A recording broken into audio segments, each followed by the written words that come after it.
తెలంగాణ బిడ్డగా ఈ సమస్యను చూసి స్పందించి నా వంతుగా బాలన్న ఒక మాట అడుగుడుతోటే ఈ పాట పాడడం జరిగింది. చాలా అద్భుతమైన పాట.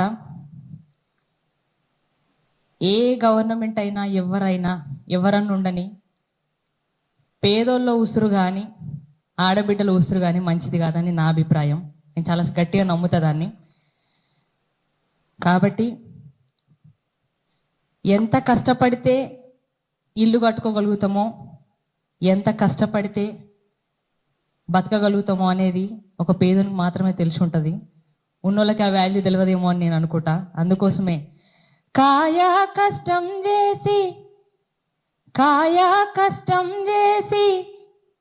చెమటా గార్చి ఇటుక వేసి ఇల్లు కట్టుకున్నాము. ఎదిగిన మా బిడ్డలనే పసిగుడ్డులుగా చూసి ఇల్లే మా పొదుగంటూ దాసి పెట్టుకున్నాము. ఈ రాబందుల ఆకలికి మా గోడు సెదిరే, నీకున్నది రా తల్లి బాధ చూడే. చివరిసారి ఇల్లును చూసుకుంటమే, ఇంత ఇషమన్నా ఇయుర్రి చచ్చిపోతమే. ప్రతి ఒక్క బిడ్డ ఆడ పలికిన మాటలు ఇవి. ఒక్కసారి నా ఇల్లు నేను చూసుకుంటా, ఇదంతా బాధ ఎందుకు, మాకు కొంచెం విషమన్న ఇయురు, మేము చచ్చిపోతాము, ఎంత కష్టపడితే మేము ఇలా ఇల్లు కట్టుకున్నాము అని ఎంతో మంది ఆవేదనగా ఏడ్చిర్రాడ.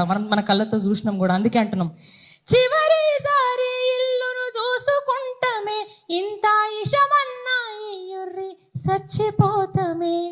నువ్వు కూల్చేది ఇల్లు కాదురా, నెత్తుటి ముద్దల్లా మా వల్లేరా.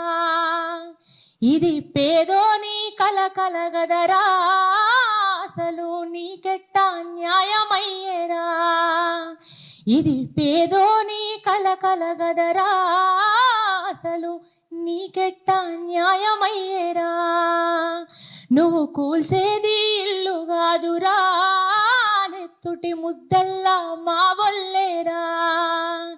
ఇది పేదోని కలగదరా, అసలు నీకెట్లా న్యాయమయ్యేరా.